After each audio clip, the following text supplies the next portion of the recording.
You're listening to Parents You've Got This, the expert guide to parenthood. The complete guide to pregnancy, birth, baby and parenthood. This week on the podcast, we're talking all about fussy eating, and this is dear to my heart because, one day a toddler wants to eat everything and the next day they don't want to eat anything, and as a parent it's so overwhelming trying to make sure that your child eats nutritious but also eats things that they're actually going to eat. So today we have Dr. Lexi Frydneberg on the podcast to talk all about this topic. Dr. Lexi Frydneberg is an experienced general paediatrician working with children and their families from birth to 18 years of age. She is a mother of 3, she is a fellow podcaster, and she is so well equipped with all the information that we all need for this really important stage. So thank you so much, Lexi, for joining us on the podcast today. Thanks for having me. Let's talk first about what a balanced toddler diet looks like. What do we need to be making sure that our little ones are eating?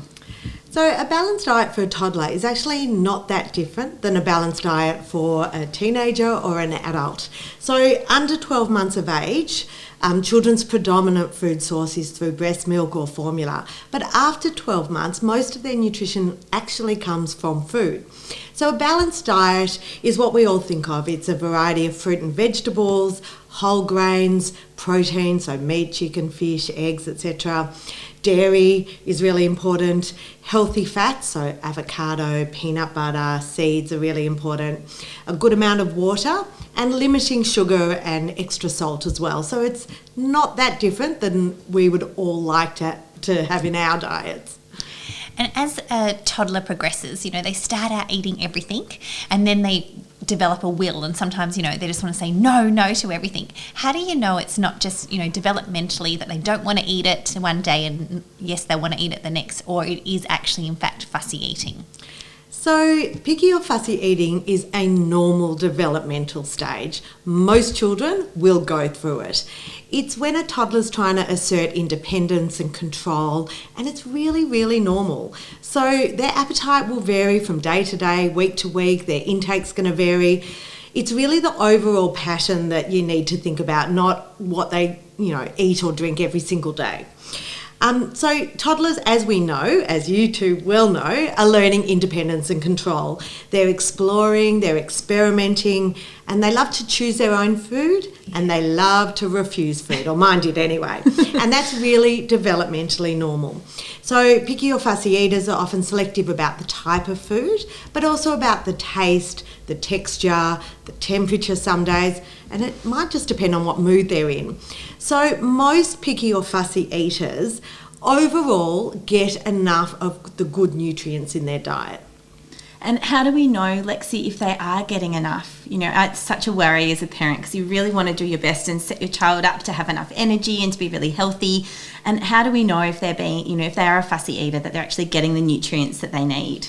Yeah, it's really important to keep an eye on their growth in the toddler years and in the early childhood years. So through your maternal child health nurse or through your GP.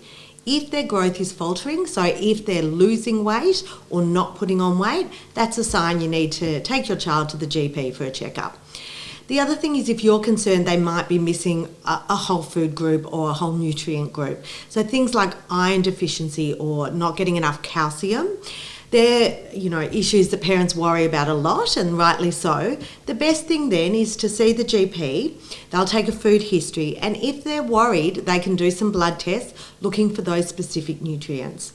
And we have paediatric dietitians, we're very lucky in Australia, and they are really good at helping parents look at a food diary and help slip a few other good nutrients into a child's diet in quite creative ways. So as a parent, how do we help with general food refusal? I'm just not eating any sort of bread, or I'm not eating any bananas or fruit or vegetables. How do you...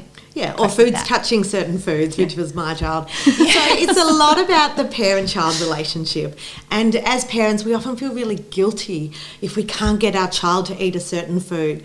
I think the first thing to say is just take the pressure off yourself. Pressure really creates this negative cycle, and we want the relationship with the child and their food to be a really good, happy, healthy one. So try not to pressure or force feed your child ever. Try not to engage in battles because they will always win. Yes.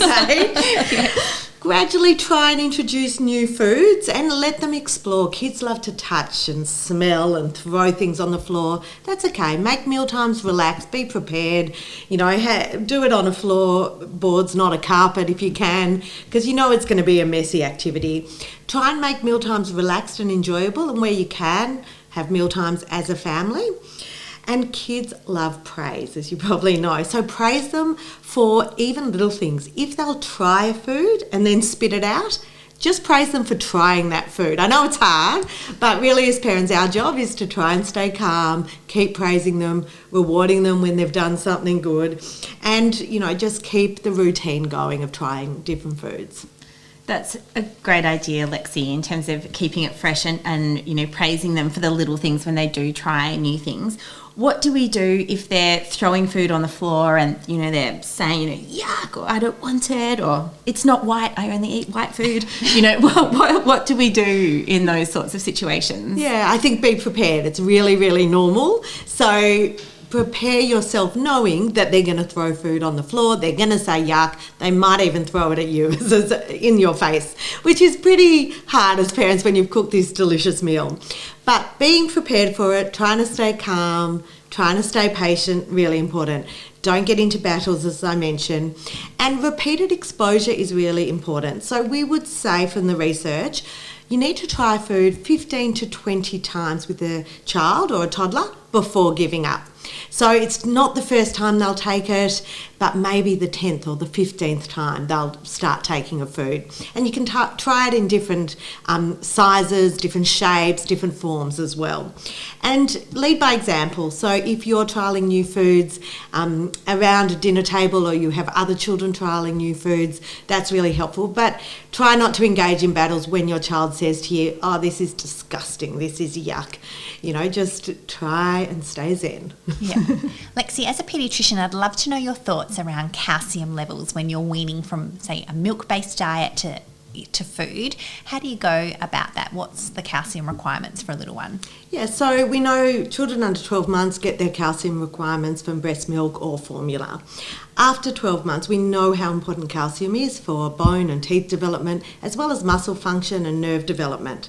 So after 12 months of age, most children get their calcium from dairy products, so milk, yogurt, cheese, but also a lot of foods are fortified, so they have added calcium in them. So some breakfast cereals, soy milk, almond milk might be fortified with extra calcium, so that's really helpful as well. There are other foods like leafy greens, nuts, seeds, fish that all contain calcium as well.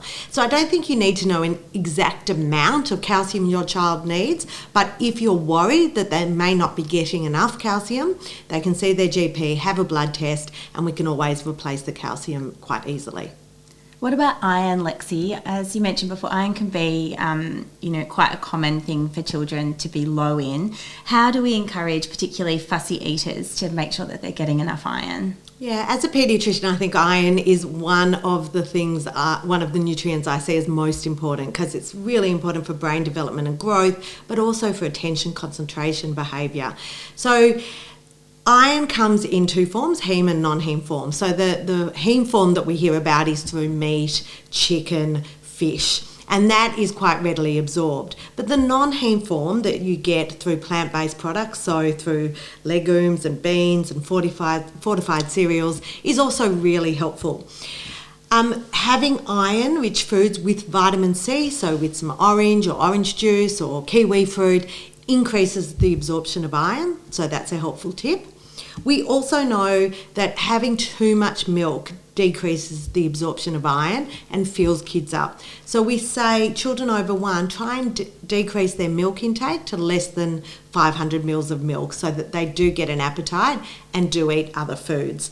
And as I said, if you're concerned about your child and they may be really tired or really struggling with their attention or looking pale and lethargic, we'd often check their iron in their blood test, and we've got readily available iron supplements both in liquid form and capsule and tablet form. And what about fruit and vegetables? Do you have any creative ways of introducing these to little ones? Look, you two probably have a lot more than I do, given the number of children you have. I often say let your child be creative themselves, if they will, because if they're going to make a face out of fruit and vegetables or cut it in a certain way, they're probably more likely to eat it.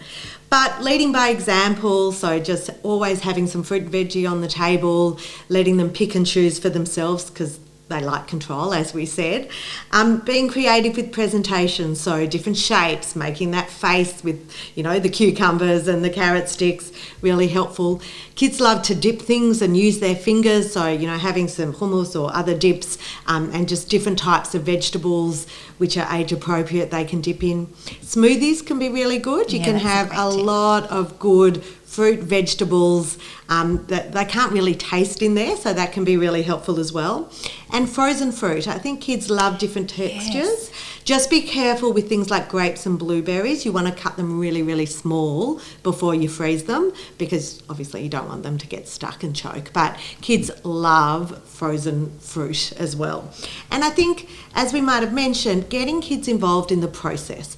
So getting them to come along to the market or to the supermarket to shop with you, getting them to help prepare in the kitchen with, child-friendly knives, or even throwing things into the blender for a smoothie, letting them play and touch things, letting them taste and spit it out. Kids are much more likely to eat those fruit and vegetables down the track if they've got some control over it. That's so true. I think they just sort of eat as they go along, and it's like, he's eating carrot. Oh my gosh, I'm so excited. Yeah, but try to keep your excitement contained. That's right. Because then they'll be defiant and decide, well, if you want me, I'm not going to do it. That's so true. So true. So on that, Lexi, what happens if they're outright refusing a meal? What do we do then? I mean, we're obviously going to try for consistency to be always, giving them a really beautiful meal that they love. But what happens when they just refuse to eat it? And that will happen to most of us some of the time, but it's unusual for it to happen all the time. And for those children who are really restricted, have less than 10 foods in their diet, they do need to see their GP, often a paediatrician and dietitian. But other children, their appetite and their desire to try certain foods will change. And they may not be hungry at the end of the day at 7 o'clock when everyone sits down. So really try and make sure that there is good quality food available at their hunger time. So if that's straight after school, don't let them have empty snacks, what we call empty snacks, so, packet food. Give them, a hearty protein-rich meal then if you can. Yeah. I often say to parents, give them choice. They love choice, but give them two choices. Rather, we don't want to run a cafe or a restaurant. I certainly don't. I'm not sure about you. No. But give them two main choices, and then they can choose which one, with a few sides that they can help themselves to. But, you don't want to spend all your time thinking about food, forcing a child to eat and worrying about it. And as I said, once again, it often takes 15, 20 times repeating a certain food till they take it. So really just try and take the pressure off yourself, because most of our children, by the time they get to kinder and they sit with other children and eat together, by the time they get to school, most of them are pretty good with eating, and that fussiness and pickiness has resolved. And what about drinks? Should they be drinking anything in particular? So, as most of us know, water is really important, and the water needs will vary depending on how active the child is, what time of year it is. So summer, they may need more water, but we often say about 4 to 6 cups a day. Just remember, those drink taps at school, they only often take a tiny amount of water. So I often encourage kids to have a big glass of water in the morning, a big glass at morning tea or from their drink bottle, and just bubblers along the way. But water is the main drink for toddlers and children of all ages. Occasional fruit juice, an occasional milkshake, and some milk is okay, but the main drink should be water. And always remember, offer food first. So often in the younger, when we're introducing solids between 4 and 6 months, often people will have the formula or breast milk as their main source of nutrition. But after 12 months, offer food first. We don't want them to fill up on those drinks. Fantastic, Lexi. I've got one last question for you, which is around volumes of food. So we've talked about volumes of liquid and, what we should limit and what we shouldn't. But do we need to is it based on the child and their energy levels, how much they eat as well as how much they drink. Yeah, and that's going to vary, once again, that's going to vary every day, how hungry they are, depending what they do. It's going to vary on their mood, it's going to vary on the time of year. So I never get too fussed about quantity. As long as they're having regular meals, and you know, when you look back over a week, they've had a fair amount, not every single day, but over a week. But I would say some children are hungrier in the morning, others are hungry at night. So use those hungry cues and don't engage in too many battles. Such great advice. Oh, Lexi, we're so lucky to have you on the podcast. Thanks everyone for listening. And a huge thank you to Miss Stella for sponsoring this episode. You've been listening to the Expert Guide to Parenthood, and never forget, parents, you've got this. Join a Parents You've Got This masterclass today to be prepared, excited and educated for pregnancy, birth, baby and parenthood. Visit www.parentsyou'vegotthis.com.au and sign up for a masterclass today.